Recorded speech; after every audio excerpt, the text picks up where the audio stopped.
Assalamualaikum warahmatullahi wabarakatuh. Salam tumalabita, salam semuanya, salam sambainnya yang ada di tanah Mandar maupun yang berada di luar Mandar.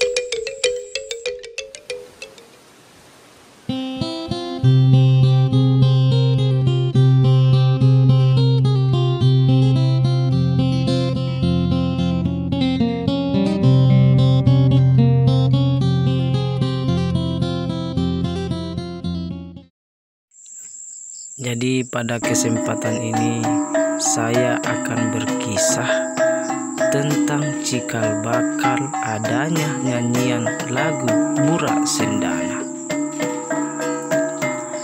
Kisah ini berawal ketika Puan Dikaci pergi ke utara meninggalkan istrinya yang sedang mengandung anaknya.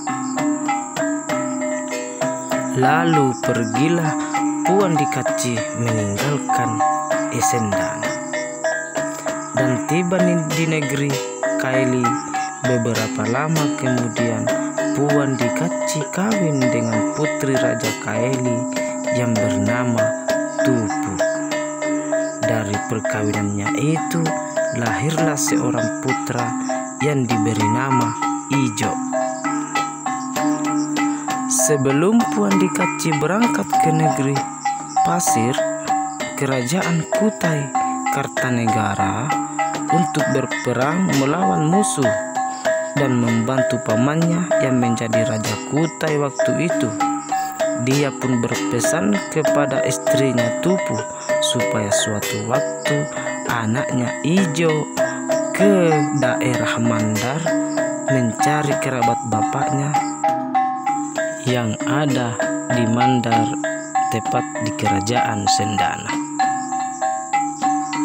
Singkat cerita, setelah Ijo sudah beranjak dewasa, maka dia pun meninggalkan negeri Kaili untuk pergi mencari tanah leluhur bapaknya.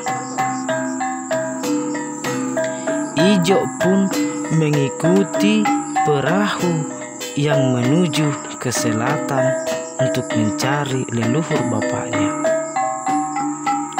Setelah tiba di negeri Sendana dan menumpang sekalian, dijadikan pula murid yang disayangi oleh Kadi Sendana.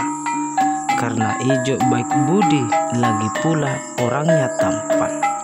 Semua orang sayang padanya. Karena begitu baik budinya, sehingga Ijo dicintai seorang putri yang bernama Indara atau kemenakan Raja Sendana. Karena begitu cintanya Ijo ke seorang putri yang bernama Indara, maka dia pun tidak pernah mengingat untuk pulang ke negerinya di Kaili. Setelah beberapa hari saling mencintai, maka tragedi pun terjadi ketika Ijo tahu bahwa Indara itu ternyata adalah kakaknya sendiri.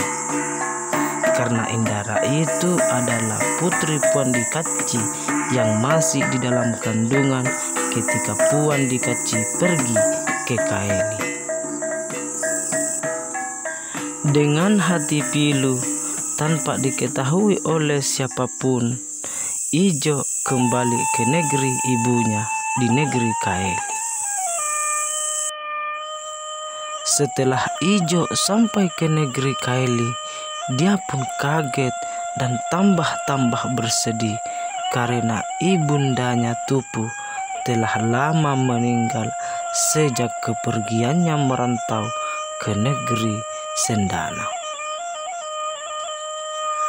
Di dalam kesedihannya, dia pun dikisahkan oleh neneknya yang Raja Kaili kepada Ijo tentang mulai awal kematian ibundanya Dikisahkan sejak kepergian Ijo, Ibunda Ijo menanam pohon di pinggir pantai Tanjung Babia secara terbalik sebagai tanda bagi anaknya bila ia kembali dari perantauannya. Waktu pun kian berlalu, akhirnya tubuh Ibunda Ijo meninggal dalam penantiannya. Namun setelah kedatangan Ijo dari perantauannya, ia menamakan Tanjung Babia dan sekitarnya menjadi Fo Fasanggayu, asal nama dari kata pasang kayu. Sementara di kerajaan Sendana, Indarah jatuh sakit lantaran cinta dan rindu kepada Ijo yang dia tak tahu sama sekali bahwa Ijo adalah adiknya sendiri. Setelah dia tahu hal itu, hatinya amat sedih dan dia berjanji bahwa dia hanya mau kawin dengan orang yang direstui oleh Ijo, adiknya itu. Dia memohon kepada pamannya Raja Sendana kiranya Ijo dipanggil kembali ke Sendana. Dalam penantian adiknya yang pernah dicintainya itu, Indara menyanyikan lagu yang berjudul Bura Sendana Tililiu Naun di Kaeli. Bura Sendana